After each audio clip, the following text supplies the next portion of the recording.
30절 말씀을 중심으로 해서 천국 보좌에 앉으라 라는 제목으로 말씀을 나눌 때 큰 은혜 되시기를 원합니다. 여러분이 혹시 제 와이셔츠하고 넥타이를 보면서 뭔가 이상하다, 언밸런스라고 생각하는 분도 혹 계실지 모르겠어요. 근데 저는 제가 이 보라색, 그 청색 와이셔츠를 멜 때는 청색의 의미는 하늘이에요, 하늘. 천국을 의미하고 이 노란 넥타이는 황금길을 의미합니다. 그래서 오늘 말씀이 천국 보좌에 앉으라 라는 그런 제목으로 말씀을 준비하면서 우리 모두가 다 황금길 걸으면서 천국 가는 또 하나님 보좌까지 가는 주인공 되기를 간절히 축원합니다. 아멘. 부자 되고 싶으세요? 대답이 한 박자 늦는 거 보니까 오다가 중단될 것 같은 느낌이 들어요. 자, 부자 되기 원하십니까? 아멘. 그래요. 우리 다 부자 되기를 간절히 축원합니다. 근데 진짜 부자는 누굴까요? 진짜 부자는 돈 많은 게 부자가 아니고 마음이 넓은 게 부자예요. 마음이 넓은 게 부자예요. 그냥 돈 하다 보면은 더 돈은 나에게서 멀어지는 모습을 너무나 많이 볼 수 있어요. 요즘 이제 나이가 그렇다 보니까 오는데 70대, 80대 어르신들의 어떤 이야기를 가끔 듣게 됩니다. 그러면 70 사셨던 분이 또 80 사셨던 분이 인생에 가장 후회스러운 게 뭔가 얘기하는 중에 첫 번째가 뭐냐면은 내 시간을 못 가졌다는 거예요. 그냥 돈 버느라고 자식들 키우느라고 막 하다가 70대서 난 다음에 이제 모든 거 다 은퇴하고 났는데 나의 시간이 없었다는 거. 근데 그제서 몸이 아프니까 그럼 자식이 돌보느냐? 자식들 험담하는 게 아니고 몸만 나만 아프지 나를 돌보준 사람이 없다는 거죠. 그리고 나만의 시간을 갖지 못했던 부분들 속에 외로움을 느끼는 부분들 너무나 많은 것들을 이야기를 하더라고요. 근데 우리가 뭐를 위해서 쫓아가느냐는 거예요. 오늘 우리가 함께 읽은 이 본문 속에서 좀 앞에 부분들과 함께 좀 먼저 보고 본문으로 넘어가려고 하는데 한 부자 청년이 있었죠. 그 부자 청년이 예수님과 대화를 나누는데 이 부자 청년은 영생에 관심이 있었어요. 어떻게 하면 영생에 들어갈까? 영생을 얻을 수 있을까? 여기에 관심이 있었던 것이죠. 그래서 오늘 본문에 앞서 있습니다만은 마태복음 19장 16절에 이 청년이 이렇게 이야기합니다. 우리 함께 읽겠습니다. 시작. 어떤 사람이 주께 와서 이르되 선생님이여 내가 무슨 선한 일을 하여야 영생을 얻으리이까? 네, 영생을 얻을 수 있는 길이 무엇입니까? 그때 예수님이 이 청년에게 이렇게 이야기를 합니다. 자, 우리 17절 계속 봅니다. 시작. 예수께서 이르시되 어찌하여 선한 일을 내게 묻느냐? 선한 이는 오직 한 분이시니라. 내가 생명에 들어가려면 계명들을 지키라. 근데 이 청년은 바로 그 말을 듣자마자 이렇게 이야기합니다. 20절 말씀.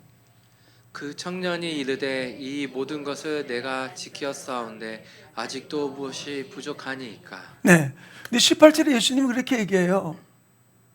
내가 계명을 지켜라. 그러니까 그 계명을 내가 어려서부터 다 지켰나이다 라고 이야기를 해요. 근데 내가 무엇이 더 부족해서 뭐를 더 해야지 영생을 얻을 수 있습니까? 라고 이야기하면서 예수님께 묻습니다. 계명을 다 지켰다. 진짜 내가 하나님의 말씀대로 나는 열심히 성실하게 살았는데 무엇을 가지고 내가 영생을 얻을 수 있을까?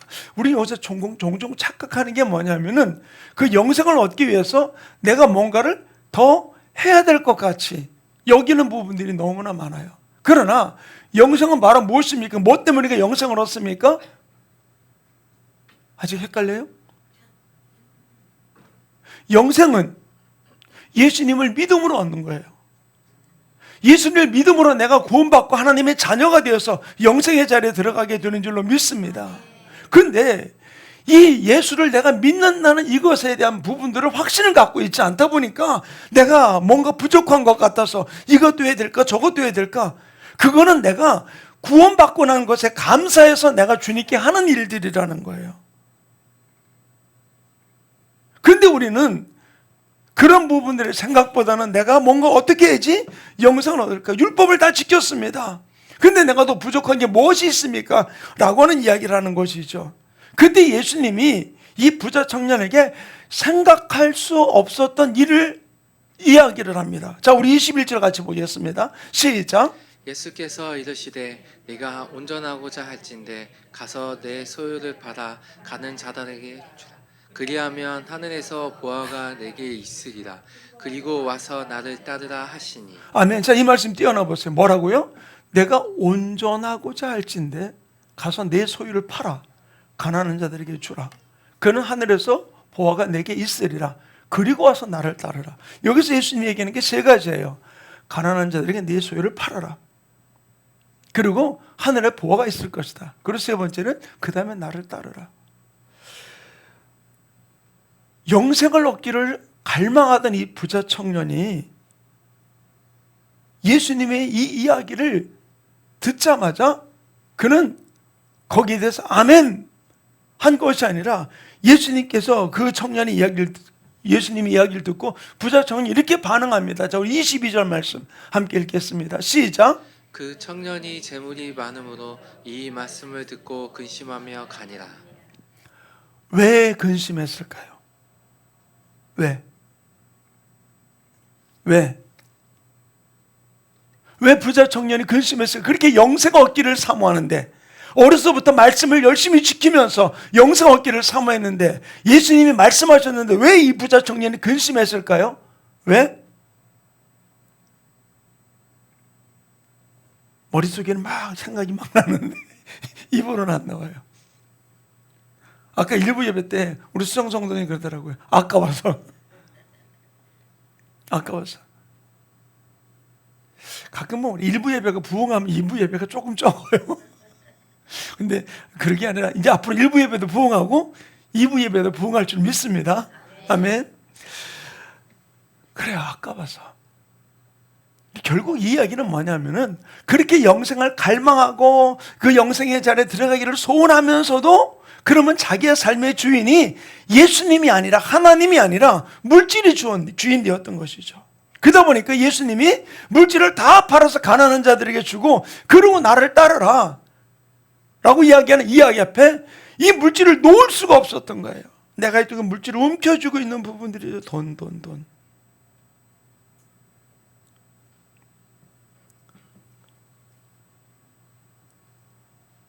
근데 예수님이 오늘 우리가 이제 본문 말씀이 이제 시작이 됩니다. 그 부자 청년이 근심하게 돌아가는 모습을 보고 이렇게 이야기합니다. 자, 우리 23절 같이 읽어봅시다. 시작. 예수께서 제자들에게 이르시되 내가 진실로 너희에게 이르노니 부자는 천국에 들어가기가 어려우니라. 네, 뭐라고요? 부자는 천국에 들어가기가 어려우니라. 자, 부자 되기 원하십니까? 아니 왜 이야기 듣자마자 또 왜 소리가 줄어들어 버려요? 부자 되기 원하세요? 근데 부자는 천국에 들어가기 어렵다는데. 제가 처음에 그랬죠. 어떤 마음과 자세를 가지고 나가느냐.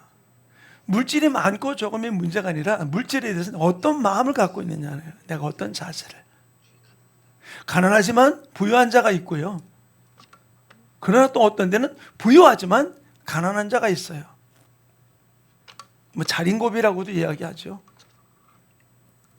근데 예수님은 여기에서 부자가 천국에 들어가기가 어렵다라고 이야기를 해요. 근데 여기서 이 어려우니라는 이 단어가 헬라어로는 디스콜로스라는 단어인데 이 디스콜로스라는 단어의 뜻이 뭐냐면 소화하기 어려운 음식을 먹은 것처럼 어렵고 힘들다. 그러니까 먹기는 먹었어. 근데 이게 소화가 안 돼. 소화가 안 되는 그 어렵고 힘든 거. 내가 소화가 안 돼서 어려운데 뷔페집에 가서 사내지매가 다 나왔어요. 근데도 막 잘 먹게 돼요? 귀찮죠. 내 속이 불편하니까. 어렵다는 얘기는 바로 무엇이냐? 주님이 우리에게 천국을 줬는데 내가 얻기를 원하는데 내가 취하기를 원하는데 움켜쥔 것 같은데 뭔가 이게 내가 소화가 안 되는 거야. 소화가 안 돼. 말씀이 들어왔지만 소화가 안 되는 거예요. 순종해야 되는 걸 알면서도 소화가 안 되는 거예요. 이게 바로 디스콜로스라는 헬라어 단어. 그 부자가 천국에 들어가기가 어렵다. 돈은 가졌는데 영생에 대한 갈망도 있는데 이게 소화가 안 되는 거예요.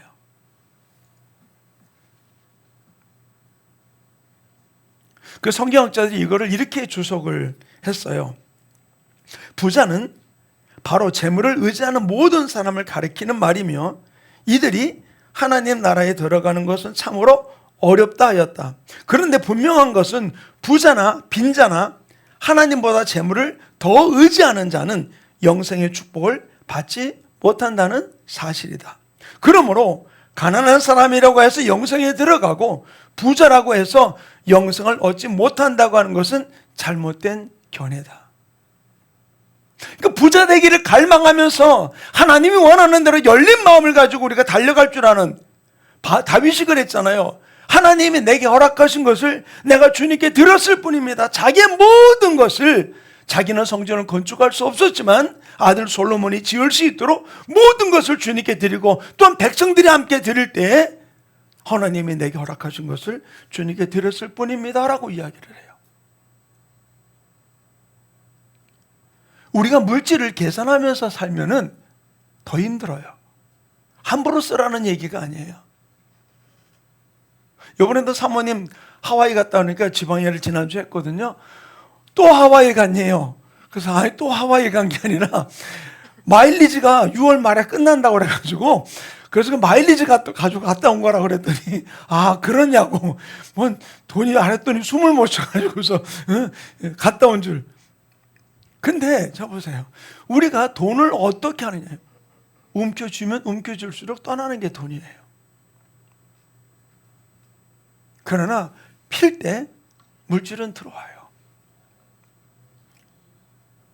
저는 내가 은행 잔고에 얼마나 있느냐 이게 나의 노후를 책임지는 게 아니고 내 이후의 삶을 책임지는 게 아니라 내가 물질을 향해 어떤 마음을 갖고 있느냐 그때 물질의 주인 되신 주님이 내 삶 속에 풀어주는 역사가 일어나게 되는 줄로 믿습니다. 천국과 부자가 다 왔음에도 불구하고 이게 내가 소화가 안 되는 마음으로 부딪히고 살아가는 삶 얼마나 힘들어요. 저는 우리 성도들이 이 모든 일 앞에 열린 마음을 가지고 부자가 되고 천국을 소유하는 주인공 되기를 간절히 축원합니다. 아멘. 저는 이 말씀이 우리 삶 속에서 놀라운 축복으로 여러분들에게 다가가서 이 땅에서 돈 하며 살아가는 부분들이 아니라 누리고 다스리는 주인공 되기를 간절히 축원합니다. 그래서 예수님이 이 부자된 잘못된 모습의 부자들에 대해서 이렇게 이야기를 합니다. 자, 우리 24절 말씀 같이 읽어봅니다. 시작. 다시 너희에게 말하노니 낙타가 바늘귀로 들어가는 것이 부자가 하나님의 나라에 들어가는 것보다 쉬우니라 하신대. 야, 이 말씀 띄워는 뭐라고요? 낙타가 바늘귀로 들어가는 것이 낙타가 바늘귀로 들어갈 바늘귀 우리 선교사님 바늘귀 잘 꿰요? 대단하네. 나는 끼려면은 막 한참 이래가지고 여기다 침을 또 실에다 발라가지고 한참을 해야 돼. 왜? 안 들어가가지고. 참 대단한 분이. 근데 바늘귀가 작잖아요. 근데 낙타가 거기하고 게임이 돼요? 안 돼요.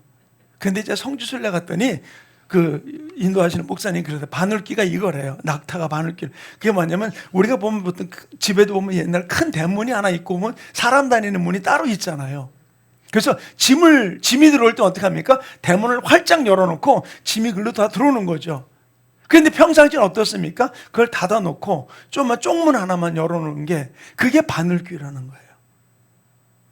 근데 거기는 어떻습니까? 사람만 들락날락거릴 수 있지 내가 보따리 짐을 지고는 못 들어가는 거죠. 결국 그 바늘귀라는 뭐냐면 내 거를 움켜쥐고는 들어갈 수 없는 자리. 그래서 부자가 천국에 들어가야 낙타가 바늘귀로 들어가는 것보다 더 어렵다는 비유를 주님이 이야기해 주고 있는 거예요. 이 말씀이 극단적인 것 같아 보여가지고 이 말씀을 완곡한 풀이로 시도하는 부분들도 있는데 바로 그 주님이 그들로 하여금 이해하기 어렵게 천국을 이야기하려고 하는 이야기가 아니라 주님이 그 부자들에 대해서 힐난하고 부자들에서 그렇게 심한 소리를 한 이유가 다른 이유가 아니에요. 바로 여기서 이 말씀을 바로 이어서 해주고 있잖아요. 자, 우리 28절 말씀 같이 읽어봅시다. 28절 함께 읽습니다. 시작. 예수께서 이르시되 내가 진실로 너희에게 이르노니 세상이 새롭게 되어 인자가 영광의 보좌에 앉을 때 나를 따르는 너희도 열두 보좌에 앉아 이스라엘 12지파를 심판하리라. 자, 예수님이 이 부자 청년의 이야기를 쭉 해나가면서 그 부자가 천국에 들어가는 것이 낙타가 바늘 끼로 들어가는 것보다 어렵다라고 이야기를 해주고, 그리고 이 이야기를 하신 이유가 바로 무엇이냐는 거예요. 이 이야기를 하신 이야기는 인자가 영광의 보좌에 앉을 때에, 예수님이 그 영광의 보좌에 앉을 때 분명히 말하기를 나를 따르는 너희도 12보좌에 앉혀준다 그랬어요. 우리가 주님을 따라갈 때 너도 그 보좌에 앉혀준다. 그러면은 내가 지금 이 부자같이 두 개를 쥐고서, 부자하고 영생이라는 걸 쥐고서 소화 못해가지고 꺽꺽거리는 모습으로서 근심하며 돌아가는 삶을 살아갈 거냐, 아니면 두 개를 다 쥐고 주님이 그 보좌에 앉은 것 같이 나를 따르는 너희도 그 보좌에 앉혀주리라. 결국 주님이 이 이야기를 말씀을 하신 이유는 다른 것이 아니라 우리를 보좌에 앉혀주기를 원하시는 거예요. 아멘? 근데 왜 이렇게 자신이 없어요? 예수님 우리를 보좌에 앉혀주기를 원하십니다. 아멘? 우리가 주님이 우리를 보좌에 앉혀주기 원하시는 건데, 주님이 여기 뭘 얘기해주고 있냐, 인자가 자기 영광을 얻을 때, 보좌에 앉을 때, 그 영광의 보좌에 앉을 때가 언제일까요? 많은 성경들은 설왕설래하고 있습니다만 주님이 재림하실 때다, 또는 뭐 심판할 때다라고 이야기하는데, 많은 신학자들이 뭐라고 하냐면 재림의 때가 아니라 심판주로 오실 그때에, 심판주로 오실 그때에 그분이 그 보좌에 앉을 때에 자기를 따르는 우리들도 주님의 보좌에 앉혀서 이스라엘 12지파를 심판하리라고 그랬던 것이죠. 결국 우리는 어떻습니까? 주님을 따르는 우리를 어디 앉혀주려고? 보좌에 앉아서 우리를, 이스라엘 12지파를 심판하는 그 자리에 우리를 앉혀주신다 말씀하신 거예요. 자, 우리의 돈을 뺏으려는 것이 아니라, 우리의 시간을 뺏는 게 아니라, 왜 그 부자 청년에게, 영생을 갈망하는 그 부자 청년에게 내 재산 다 팔아서 가난한 자에 나눠주고 나를 따르라 말씀하신 이유는 다른 이유가 아니에요. 진정한 영생이, 진정한 하늘 천국의 보좌에 앉혀주기 위한 하나님의 놀라운 모습을 이야기해주고 있는 것이죠. 사랑하는 충만교회 성도님, 내 삶 속에서, 신앙생활 속에서 신앙생활과 물질 또 시간을 들이면서 교회를 위해서 봉사하고 헌신하는 일들 속에 마치 소화가 안 돼서 꺽꺽거리는 것 같이 불협화음의 신앙생활을 살아가는 모습이 아니라 진실로 기쁨으로 주님을 섬기고 예배하고 나가는 우리 충만교회 모든 성도들 되기를 간절히 축원합니다. 예수 믿는 게 즐겁고 예배 드리는 게 즐겁고 전도하는 게 즐거운 삶, 이것이 바로 우리의 삶 속에서 이루어지기를 간절히 축원합니다. 그런데 예수님이 왜 어떻게 보좌에 앉으셨을까요? 예수님이 어떻게 보좌에 앉으셨을까요? 저는 여기서 우리가 착각하지 맙시다. 예수님이 하나님의 아들이니까 하나님이 앉혀주셨지. 그러면은 금수저는 금수저고 흙수저는 흙수저인 거예요. 하나님의 아들이니까 보좌에 앉혀주었다고. 근데 결코 예수님이 내가 보좌에 앉은 이 부분들을 당신이 금수저로 하나님의 아들로 태어났기 때문에 그렇게 되었다라고 이야기하는 부분이 아니라는 거예요. 우리는 착각하지 말아야 된다는 거예요. 주님이 보좌에 앉으신 이유는 그분이 하나님의 아들이기 때문에가 아니라 이 땅에서 하나님 아버지가 원하시는 그 명령을 그대로 순종했던 부분들이 있었던 거예요.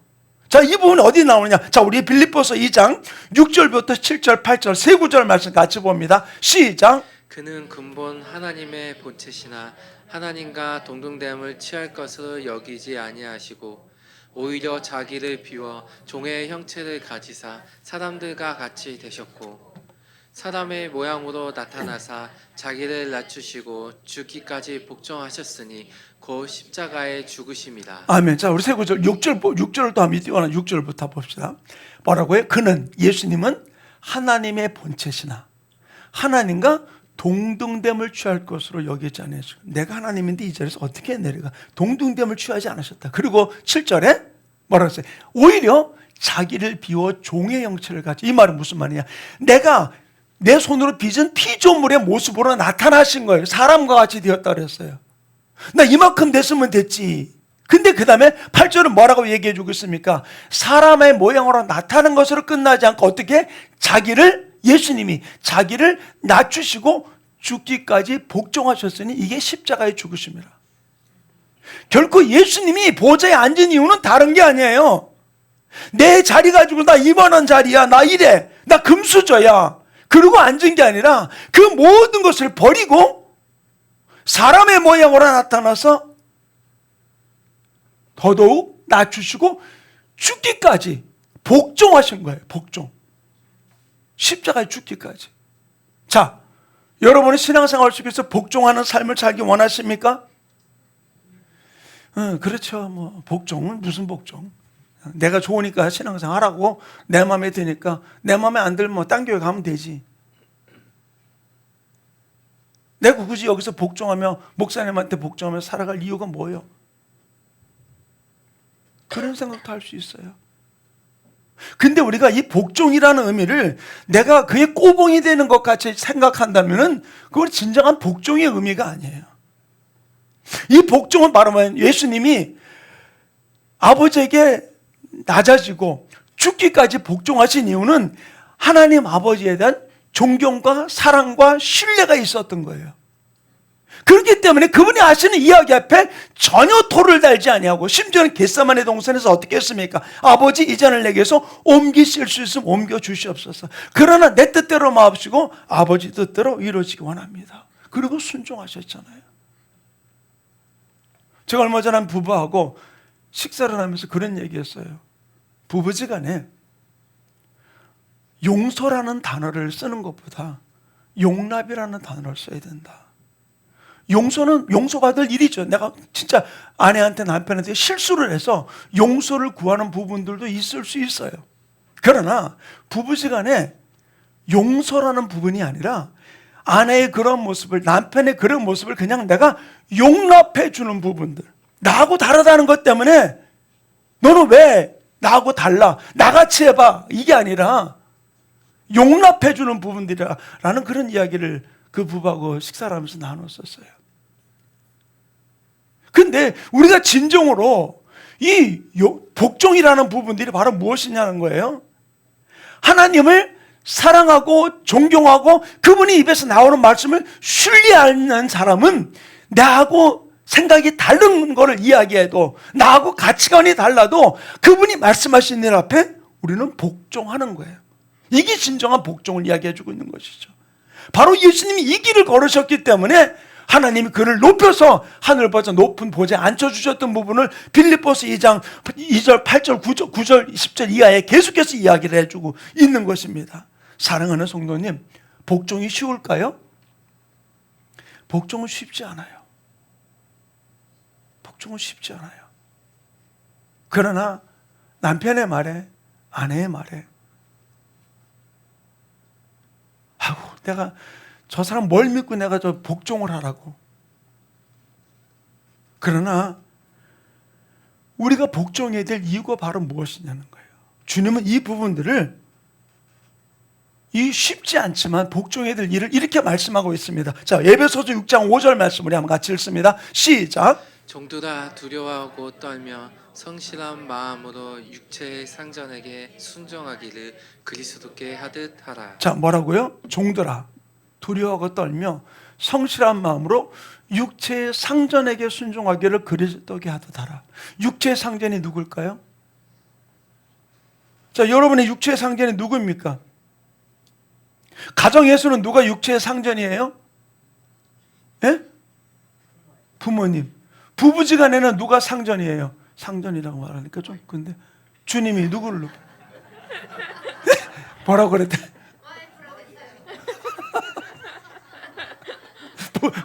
와이프가 상전이에요. 아니요, 그 얘기가 틀린 얘기는 아니에요. 아내를 향해서 내 상전과 같이, 내 남편을 향해서 상전과 같이 그 입에서 나오는 말을 내가 토를 달지 않고 순종할 때 그 가정은 행복한 가정이 되는 거예요. 하나님의 다스림. 왜? 주님이 그렇게 하셨잖아요. 그리고 주님이 뭐라 말씀했습니까? 가정의 머리는 누구라고요? 하나님은 남편을 세웠다 그랬어요. 근데 그 남편에게 뭐라고 얘기해 주고 있습니까? 에베소서에 죽도록 아내를 위해서. 아내는 남편에게 복종만 하면 되지만 남편은 아내를 죽도록 사랑하라고 그랬어요. 어떻게? 예수님이 십자가에 죽으신 것 같이. 그 누가 더 커요? 그냥 아내는 예 하면 끝나. 남편은 어떻게 돼? 죽도록 순종해야 돼. 누가 더 어려운 거예요? 안 하면은 복종도 힘든 거고. 근데 보세요. 육체의 상전에게 하는 것을 그리스도께 하는 것 같이 하라. 우리 상전이 누굴까요? 가정에서는 남편이고 부모님이고, 교회에서 상전은 누굴까요? 네, 목사님이요.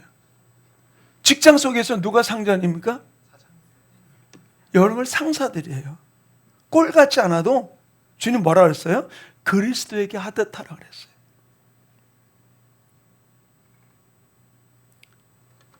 주님이 우리에게서 이야기하는 이 부분들을 보면서 우리 육체의 상전된 부모님 또는 목사님 또 내 스승, 내 리더, 내 윗사람, 이들 앞에 우리가 진정으로 복종하는 삶을 주님이 하셨듯이 우리가 살아갈 때 하나님, 우리의 삶을 통해서, 우리 가정을 통해서 하나님의 역사를 이루게 되는 줄을 믿습니다. 왜 그러느냐? 이 복종한다는 의미가, 순종한다는 의미가 바로 무엇이냐? 자, 우리 백부장 모습을 볼 수 있어요. 백부장이 자기 하인이 병이 들었어요. 그리고 예수님께 사람을 보내가지고서 내 하인의 병을 고쳐달라고 이야기를 합니다. 근데 예수님이 그 집을 들어간다고 이야기합니다. 그래서 백부장이 화들짝 놀라서 이렇게 이야기합니다. 마가복음 8장 8절 9절 두 구절 말씀 같이 보겠습니다. 시작. 백부장이 대답하여 이르되 주여 내 집에 들어오심을 나는 감당하지 못하겠사오니 다만 말씀으로만 하옵소서.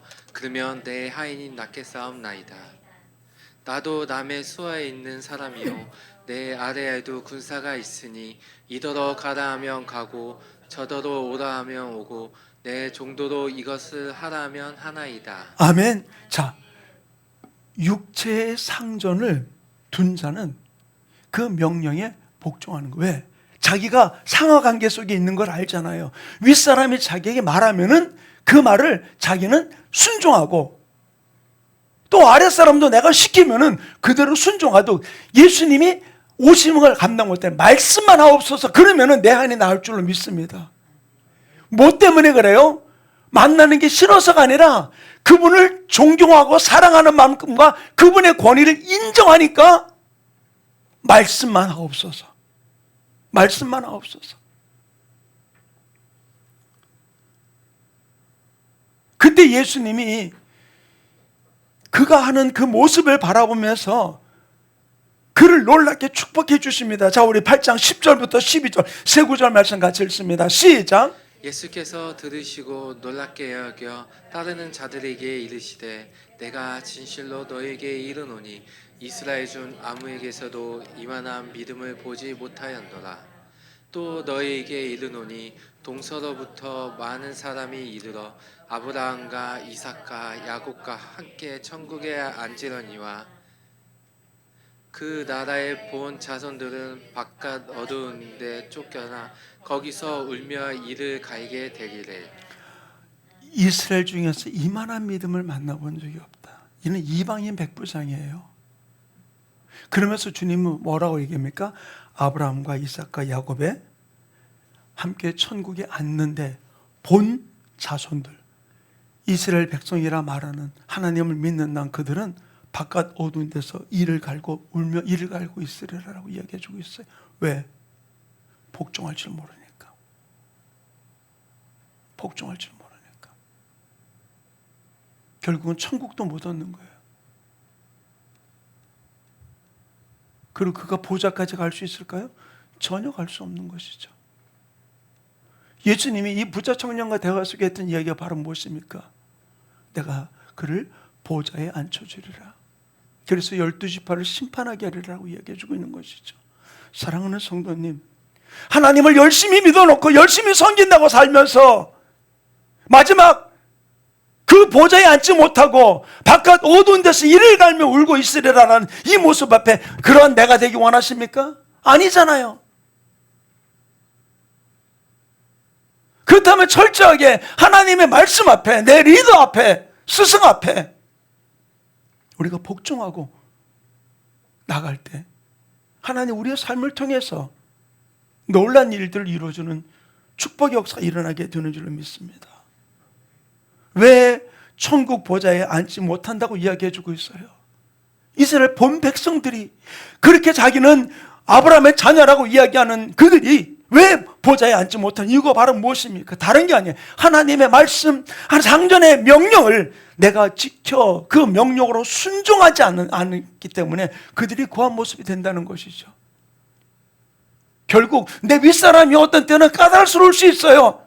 나를 힘들게 하는 사람이 있을 수 있습니다. 그러나 상전에게 그리스도에게 할 때 그 사람은 나를 계속해서 외면한다 할지라도 하나님은 아십니다. 아멘. 하나님은 아세요. 바로 이 부분들을 언급하는 것이죠. 바로 너희가 그렇게 하지 못할 때 너희는 바깥 어두운 데서 울며 이를 갈고 있으리라.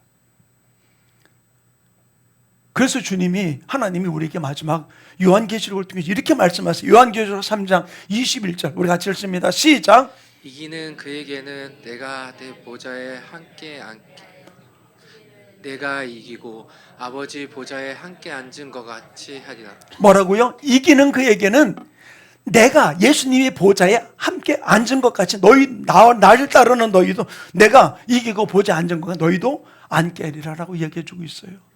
자, 예수님이 뭘 이기셨어요? 하늘 보좌를 버리고 하나님과 동등됨을 버리고 인간의 몸을 입고 이 땅에 오셔서 낮아지시는데 죽기까지 복종하셨던 그 부분들로 낮아졌을 때 그분은 이기게 된 것이죠. 그럼 우리는 뭘 이겨야 될까요? 나는 뭐를 이겨야 될까요? 내가 싸움의 대상을 모르면 우리는 이길 수 없어요. 우리 믿는 자가 싸워야 될 대상이 바로 무엇입니까? 뭐를 이겨야 될까요? 성경은 우리가 이겨야 될 부분들에 대해서 이렇게 언급하며 이야기해 주겠습니다. 요한일서 2장 16절 우리 한번 같이 읽습니다. 시작. 이는 세상에 있는 모든 것이 육신의 정욕과 안목의 정욕과 이생의 자랑이니 다 아버지께로부터 온 것이 아니요 세상으로부터 온 것이라. 네, 말씀 띄어놔 주세요. 뭐라고요? 이는 세상에 있는 모든 것이 육신의 정욕과 안목의 정욕과 이생의 자랑이니 이건 다 아버지께로 온 것이 아니라 세상으로부터 온 것이다. 우리가 뭐를 이겨야 된다? 육신의 정욕을 이겨야 돼요. 안목의 정욕을, 이생의 자랑을. 육신의 정욕이 바로 무엇입니까? 악한 욕망의 근원이 되는 우리의 생각을 이겨야 돼요. 우리의 마음을 이겨야 돼요. 우리의 감정을 이겨야 돼요. 감정에 휘둘려 살아가는 거 우리는 넘어질 수밖에 없어요. 이 육신의 정욕, 안목의 정욕, 눈에 보이는 대로 이생의 자랑, 세상에서 높아지려고 하는 이 모습들 우리가 이겨야 될 부분들인 것이죠. 나를 좀 무시하는 것 앞에 우리의 마음이 뒤틀려가지고서 같이 맞대 나가는 부분들 하나님 원하는 게 아니에요. 바로 우리가 이겨야 될 게 바로 무엇입니까? 육신의 정욕과 안목의 정욕과 이생의 자랑을 이길 때 우리는 주님과 함께 그 보좌에 앉는 놀라운 역사가 일어나게 되는 줄로 믿습니다. 자존심 좀 상한다고요? 그것 때문에 우리 흔들리지 마세요. 자존심이 나 먹여주는 거 아니에요. 좀 남이 나를 무시한다고? 아니요. 하나님은 나를 아세요. 아멘. 그 때문에 거기 앞에 흔들리지 말고 특별히 부부지간에 자존심 싸움 하지 마세요. 그게 가장 비참한 일이 돼요. 아니 부부지간에 싸우면 이겼다 누가 금메달 줘요? 저기 금메달 받고 싶은 분 있어요? 제가 금메달 큰 거 만들어 줄게. 나 우리 남편하고 우리 아내하고 싸워서 내가 이겼습니다. 그건 금메달이 아니죠. 그죠? 수치예요. 사랑하는 성도님, 우리는 이겨야 할 게 바로 뭡니까? 육신의 정욕과 안목의 정욕과 이생의 자랑을 이길 때 오늘 우리 본문에 나온 이 부자 청년, 영생을 갈망했고 어려서부터 하나님의 계명을 다 지켜 행했고, 그런데 뭐가 걸림돌이 된 거예요? 주인이 둘이었잖아요. 주인이 둘. 거기에 넘어졌던 이 부자 청년의 모습, 이것이 우리의 거울이 되어서 주님은 이 말씀과 바로 이어한 것이 바로 무엇입니까? 바로 내가 이기고 보지 않은 것 같이 너희도 보지 않혀주리라. 그리고 너희를 내 보좌에 앉아서 일세를 12지파를 심판하게 하리라 라고 말씀하신 이 부분들이 내 삶 가운데 적용되어서 주님의 보좌에 앉기 위해서 우리는 나를 날마다 쳐서 복종시키는 삶을 살아야 돼요. 그 바울은 뭐라 그랬습니까? 나는 날마다 죽노라 그랬어요. 오라 곤고한 사람, 내 안에 두 마음이 싸우고 있다. 선을 행하려는 마음과 악을 행하려는 마음. 우리 생각 속에 수많은 생각이 오고 가잖아요. 이걸 해 말어? 막 여러 가지 생각들이 오고 가잖아요. 거기 앞에 악한 생각에게 사로잡히지 아니하고 성령의 생각에 사로잡혀 나갈 수 있도록 날마다 나를 쳐서 복종시키며 한 걸음 한 걸음 나갈 때 내가 물질이 붙들리지 아니하고 주님을 바라보고 나가는 삶이 이루어지게 될 줄로 믿습니다. 내 쓸 건 다 쓰고 하나님께 드릴 건 없는 것, 얼마나 미련한 모습이에요. 오늘 이 본문에 나오는 이 부자 청년, 영생을 사모하고 어려서부터 계명을 다 지켜 순종했지만 물질 앞에서 근심하며 돌아섰던 이 부자 청년, 물질만 바라보면서 물질과 겸하여 섬기면서 천국에 턱걸이하는 그런 모습이 아니라 이기고 끝까지 주님이 우리에게 약속하신 하늘 보좌를 바라보면서 힘있게 끝까지 달려가는, 주님 오실 때 아멘 주 예수여 어서 오시옵소서 그분을 두 팔 벌리고 환영하는 그 자리에 내가 서서 주님을 맞이할 수 있는 우리 축복의 주인공들 되시기를 간절히 축원합니다. 우리 그런 마음과 이 찬양을 주님 앞에 고백하기 원합니다. 마라나타 주 예수여 어서 오시옵소서. 주님과 함께 동행하며 달려가는 아름다운 삶을 살게 나를 붙들어 주시옵소서. 우리 그런 마음으로 이 찬양 우리 고백합니다. 마라나타 주 예수여 어서 오시옵소서. 땅의 모든 끝 모든 족속 주를 찬송하게 하소서. 마라나타 주 예수여 어서 오시옵소서. 모든 열방이 주께 돌아와 춤추며 경배하게 하소서. 우리 주님 다시 오실 길을 만들자. 십자가를 땅 끝까지 우린 가리라. 우리 주님 하늘 영광 온 땅 덮을 때 땅 끝에서 주를 맞으리. 마라나타 마라나타 아멘 주 예수여 오시옵소서. 마라나타 마라나타 아멘 주 예수여 오시옵소서. 아멘 주 예수여 오시옵소서. 마라나타 마라나타 아멘 주 예수여 오시옵소서. 마라나타 마라나타 아멘 주 예수여 오시옵소서. 마라나타 마라나타 마라나타 아멘 주 예수여 오시옵소서. 마라나타 마라나타 아멘 주 예수여 오시옵소서. 우리 조용하게 머리 숙이고, 주님은 분명히 오신다고 약속하셨어요. 다시 오시면 약속하신 그분을 우리가 얼마나 기쁨으로 사모하며 맞이할 수 있는지, 하나님 이런 모습으로 달려갈 수 있도록 나를 마지막 이기고 보좌에 앉혀주신다 약속하신 주님 말씀 붙들고 보좌에 앉는 믿음으로 달려갈 수 있도록 하나님 나를 붙들어 달라고. 끝까지 이기는 자, 육신의 정욕과 안목의 정욕과 이생의 자랑을 이기고 끝까지 주님 보지 않는 자로 달려가게 나를 붙들어 달라고 오늘 말씀을 붙들고 우리 주 한번 해주고 통성으로 기도합니다. 주여 할렐루야. 아버지 하나님 은혜를 붙들어 주셔서 아버지 육신의 정욕과 안목의 정욕과 이생의 자랑을 이기고 아버지 끝까지 주님을 바라보며 힘있게 달려가는 아름다운 주인공 되게 성령님 기름 부어주시고 붙들어 주시고 주장해 주셔서 아버지 마지막 주님 오실 그날 기쁨으로 주님을 맞이할 수 있는 아멘 주 예수여 아멘 주 예수여 오시옵소서.